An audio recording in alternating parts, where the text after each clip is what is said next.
Hello everyone, welcome to Tasty Dish by Sethu Palaniyappan. இன்னைக்கு வெள்ளை சோளம் வச்சு ஒரு சூப்பரான ஸ்நாக் ரெசிபி தான் பார்க்க போறோங்க. இந்த ரெசிபி செய்யறதுக்கு வெள்ளை சோளம் 100 கிராம் எடுத்துக்கிறேங்க. எடுத்துக்கிற சோளத்தை 2 தடவை நல்லா கழுவிக்கணும்.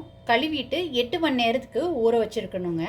நான் ஏற்கனவே ஊற வச்சு எடுத்து வச்சிருக்கிறேன். 8 to 10 hours சோளத்தை நல்லா ஊற வச்சுக்கணுங்க. நான் ஊற வச்சிருந்த சோளம் நல்லா ஊறிடுச்சு. இப்போ இதை தண்ணியை வடிச்சிட்டு குக்கரில் சேர்த்துக்கலாம் வேக வைக்கிறதுக்கு. தண்ணியை வடிச்சிட்டு சோளத்தை குக்கரில் சேர்த்துக்கிட்டாச்சுங்க. இப்போ இதுக்கு தேவையான உப்பு சேர்த்துக்கிறேன். இது வேகிறதுக்கான தண்ணி சேர்த்துக்கிறேன். இப்போ குக்கரை மூடி ஒரு 7 to 8 விசில் வேக வச்சு எடுத்துக்கலாங்க. 7 to 8 சவுண்டுக்கு சோளத்தை நல்லா வேக வச்சுக்கிட்டாச்சுங்க. சோளத்தை எடுத்து அமுக்கி பார்த்தீங்கன்னா நல்லா நசுங்கணுங்க. அந்த மாதிரி இருந்துச்சுன்னா சோளம் நல்லா வெந்துருச்சு. அப்படி வேகலைன்னா இன்னும் 2 சவுண்டுக்கு வேக வச்சு எடுத்துக்கோங்க. இப்போ இதில் உள்ள தண்ணியை ஃபில்ட்ரு பண்ணி எடுத்துக்கலாம். இப்போ சுண்டல் தாளிக்கிறதுக்கு முன்னாடி ஒரு பேனில் கொஞ்சம் நிலக்கடலையை சேர்த்துக்கிட்டு வறுத்துக்கலாங்க.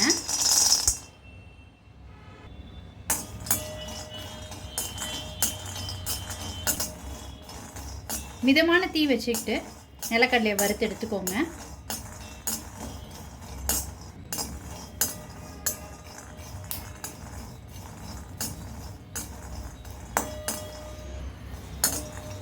வறுத்த நிலக்கடலையை ஒரு பிளேட்டுக்கு மாற்றிக்கலாங்க. இப்போ சுண்டல் தாளிக்கிறதுக்கு ஒரு கடாயில் நெய் சேர்த்துக்கிறேங்க.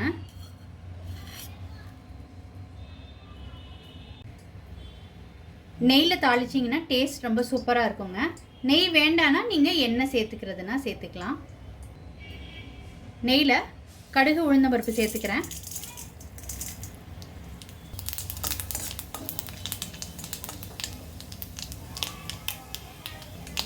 காய்ந்த மிளகாய் 1 சேர்த்துக்கிறேன். கருவேப்பிலை, வெங்காயம் சேர்த்துக்கிறேன். வெங்காயம் ஆப்ஷனலுங்க, உங்களுக்கு வேணும்னா சேர்த்துக்கோங்க. வெங்காயத்தை நல்லா வதக்கிக்கோங்க. பெருங்காயத்தூள் கொஞ்சோண்டு சேர்த்துக்கிறேன்.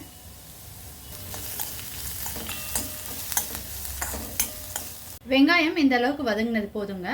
இப்போ இதில் வேக வச்ச சுண்டலை சேர்த்துக்கலாம். இதை நல்லா கலந்து விட்டுக்கலாங்க.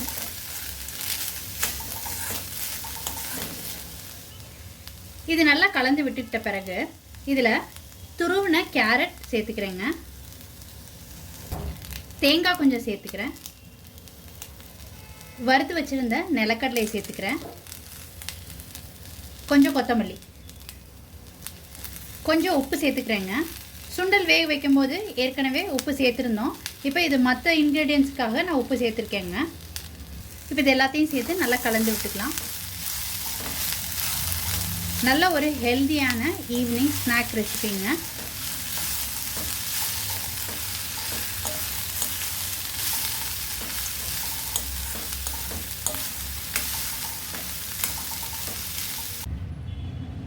ரொம்ப நேரம் வதக்கணும்னு அவசியம் கிடையாதுங்க. ஒரு 2 நிமிஷம் அடுப்பில் இருந்தால் போதும். எல்லா இன்க்ரீடியன்ஸும் சேர்த்ததுக்கப்புறம் நீங்கள் காரம் அதிகமாக வேணும்னு விருப்பப்பட்டீங்கன்னா ரெட் சில்லி பவுட்ரு கொஞ்சம் சேர்த்துக்கிட்டு மிக்ஸ் பண்ணிக்கலாங்க. இல்லாட்டின்னா பெப்பர் தூள் சேர்க்குறதுனா சேர்த்துக்கலாம். நான் வரமிளகாய் சேர்த்ததுனால நான் அது ரெண்டுமே எதுவும் சேர்த்துக்கலாங்க. இப்போ இதை இறக்கிடலாங்க அடுப்பில் இருந்து. வெள்ளை சோளமில் செஞ்ச சுண்டல் சூப்பராக ரெடி ஆயிடுச்சுங்க. நல்ல ஒரு ஹெல்தியான ரெசிபி. இந்த சோளமில் நிறைய ஃபைபர் கண்டென்ட் இருக்கிறதுனால வாரத்தில் ஒரு நாளாவது கண்டிப்பாக எடுத்துக்கணுங்க.